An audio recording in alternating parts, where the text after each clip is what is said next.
The Valley Community Services Board in Stanton is dealing with what it's calling a staffing crisis for its intellectual and developmental disability services. Today, I'm joined by Kim McClanahan, Executive Director of Valley Community Services Board, and Tina Martina, the Director of Developmental Services. Thank you guys for being here. Oh, thank you for having us. We appreciate it. So we know staffing shortages, that can be tough to navigate no matter what, but talk about why you're calling this a crisis. Well, it is definitely a crisis. I've been in the field for over 40 years, and I've not seen a workforce challenge like this before in my 40-year career in developmental services. What I feel is driving this, we didn't expect. The pandemic obviously was a significant impact to all services, especially healthcare services. And what we didn't anticipate was the workforce crisis on the other end of not really having people, you know, a lot of people left the healthcare field during that time, and very few people are understanding and realizing the need in the healthcare field and coming back in. So really, in my personal opinion, the pandemic is what really gave us a great big impact on the workforce challenge. And what we're looking at is, you know, as an agency, we have about a 15 to 17% vacancy rate.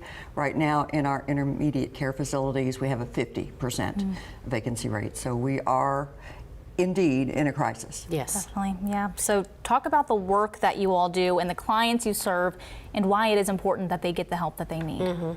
So the field of developmental disabilities is just phenomenal. These are folks that may have an intellectual challenge, supports with medical supports like autism, cerebral palsy, those kinds of things. And we serve men, women, and children. So I'd like to share that we literally serve from birth through retirement, and these are folks that need some level of support throughout that period of time. And so we're really needing people who care about people, who want to serve their community, who want to make a difference, make a positive difference in somebody's life, and committed to providing quality support and care. And I often think about, you know, what if that was my brother, my sister, my mother that was needing that level of support? I would want folks that, you know, are trustworthy and caring and giving the best of themselves every day to be the person working with my family member. And those are the people we're looking for right now.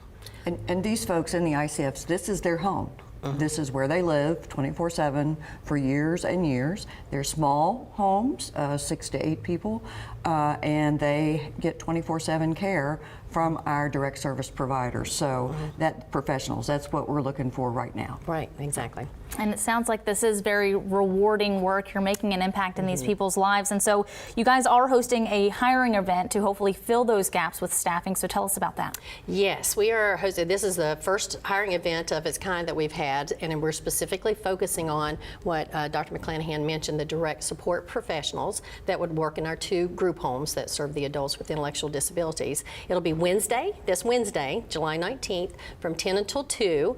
Folks can go to our website, myvalleycsb.org, and I think the application is there, and there's information about the event. And we can also take walk-ins, and we're going to host it at our main office, which is at 85 Sangers Lane in Stanton. The group homes that folks will be working at is actually in Waynesboro, but we're holding the event in Stanton. And we really, really want to have folks to show up and at least give us an opportunity to tell them more about the program. There'll be 30-minute interview sessions, and we'll tell them, give them an overview, answer any questions that they may have, and we hope that they'll fill out an application and not only join us now, but stay with us for a long period of time. Because one of the things I did want to, even though we're in the middle of a staffing crisis, we do have people that work at our group homes that have been with us for over 30 years. Wow. So when we get those quality people, they tend to stay with us for a long period of time because our organization is extremely committed to supporting those individuals. And just really quick, are there any kind of certifications or training that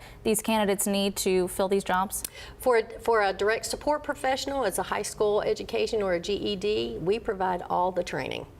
So they'll go through a week-long orientation, and then for the first 30 to 60 days of their time with us as an employer, they'll actually be getting one-on-one training from their supervisors. They'll be paired up with a mentor. They'll actually shadow other staff, so people will get a tremendous amount of training and support before they would go solo with any kind of an activity. All right, well, that is all the time that we have for today. So Tina and Kim, thank you both for being here today. We greatly appreciate the opportunity. Very welcome, And thank come you to for our having event us. on Wednesday.